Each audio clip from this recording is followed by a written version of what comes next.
everything in the basement, in the cellar. It was cool down there. She could set Jello down there.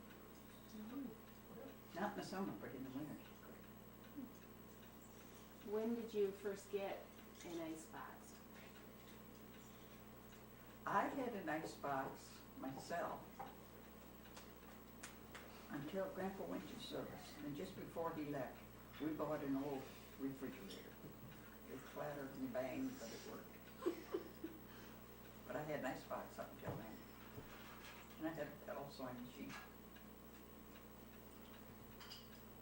And you were in the house on Pawpaw Drive. And when did Grandpa enlist? Grandpa was drafted. Oh, he was. He was drafted. Your mother was 11 months old, and Ken was about a year and a half. No, a little. He's about 2 and a half. Your mother was 11 months. Ken was about 2 and a half, and they had run out of young men to call up to the service. All the enlistees, of course, had been in the service. Then they called up the single young men up to a certain age. I think it was 25, something like that. And then they got into calling up the married men, the young married men. And he got called up. So. Where did he work? He worked at the pickle factory. No, I mean like in the army. Oh, Well, he was in first- the Navy. Yeah. And he got to choose, right? He got to choose. When he went to Detroit to be inducted, they asked him, the Navy recruiter and the Army recruiter were both there. Because they were both running short of men. So the men had, as they went through, they had a chance to choose whether they wanted the Army or the Navy. Grandpa said he chose the Navy because then he knew he didn't have to sleep in a box. Good point. And then He didn't know where his bed was. Did he know how to swim? Yeah. Okay. Some people And didn't. he wasn't afraid of water. He didn't get seasick. Good qualities for a Navy guy. It was a good place for him. Yeah. But he didn't want to be slogging through the mud, he said, sleeping on the ground. But like, what was his like exact job over there? He drove landing craft. Now, if you've ever seen the pictures, you know what the landing craft is. They would have these smaller boats that would leave the big ship way out there in the water somewhere and take a load of Marines to the beach. And then they would pick up the wounded at the beach and take them back to the ship. And the boats, the landing craft, were Chris crafts. They were made right here in Holland. Now, when he went to be trained in the Navy, he went to Coronado Island, right? Yes. And was He that, took his basic training, his boot camp in Chicago okay, at Great Lakes, and at Great Lakes Naval Base, and then he went to Coronado for his training. and then you were able to go visit him? Once I went there, and after he had been in the service for a while, because they didn't get leave. He was gone for 19 months, he never got back home. But then I did get to go to San Francisco to see him when the ship came in. So I did go out there twice to see him. The only leave he got was when he was out of boot camp. When he came home. And that was from Chicago then? And after that, he shipped out. Even when he left Coronado, he didn't get a chance to come home. Right on the ship, he shipped him out. Was that the time when you got to go out there? Was when he was done there and go out? No, it was while he was in training. And how did you travel out there? Train. How long did that take? I think it took 3 days. Really? And I know you stayed at the YWCA. The first night. Okay. Because he couldn't get leave. He couldn't get on, I had told him what time he'd be coming in, but he couldn't get leave until the next morning, and I came in the late evening. And he couldn't get leave until the next morning, so I went to YWCA. A sailor got me down there. He put me on the trolley and made sure I got there. And next day, he checked with me to see if everything was all right. And there was a lot of people helping people. Oh, yeah. And that was kind of, And everybody helped everybody else. And the train I went on was just full of servicemen. I think all the trains, all during that time, hauled more servicemen than civilians. kept the trains going, huh?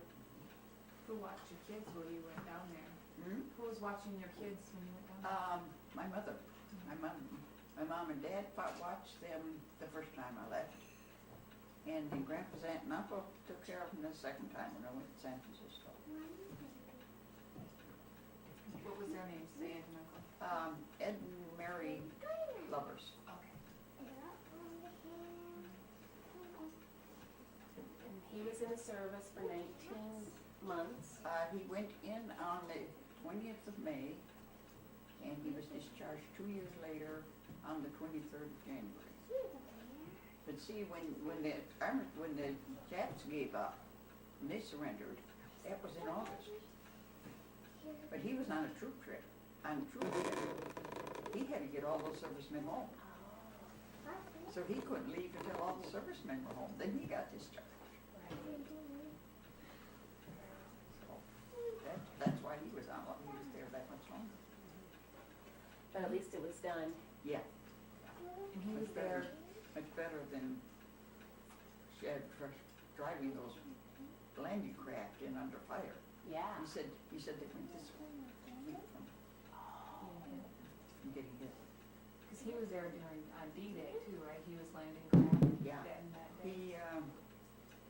He was particularly, he didn't say much more of what other ones he had, but he was at Okinawa and Iwo Jima, two of the, In this, I didn't really see this. they were two pretty vicious battles. Mhm. But he didn't talk much about it. No. How much did he change from, as a person from when he left to when he came back? Did he He changed. a lot? Yeah, he was much more giving before he left. When he came home, it just as if, I don't know what it was. It was just as if, well, you don't know how bad it is. Things aren't that bad. You don't know how bad they can be. He saw so much. He was in the Philippines, and people there didn't have much. And he was in Hawaii, and one of his favorite cousins was in the Army. They never saw each other, so they had run into each other in Hawaii. Oh, wow. That's the weird. That was a lover? Or a That- lovers? Yeah, that was lovers. That was a son and Ed and Mary. Okay. What a small world. Yeah, it is really small world, isn't it, when you get out like that. Yeah. Now, you said Grandpa worked at Chris Craft. When he came back? No, my dad Oh. worked at Chris Craft. After the foundry. Yeah. When Grandpa came back, what did he do? He worked at Baker Furniture for a while. And he did not like factory. He could not work there. And, I guess it was Baker. For a while, he worked in the foundry at Home Furnace. I can't remember when that was. Must have been right after he came home. Yeah, that was where he went to Baker the Home Furnace, worked in the foundry. But he didn't work very long there. He didn't like it. Then he wanted to get into carpentry. And there was a fellow across the street that had his own carpentry business. So Grandpa went to him and asked him if he had work for him, and yeah, he put him on. And that's how he got started in carpentry. And then he went from that to construction. He liked that better. Had he already decided he didn't like the farm?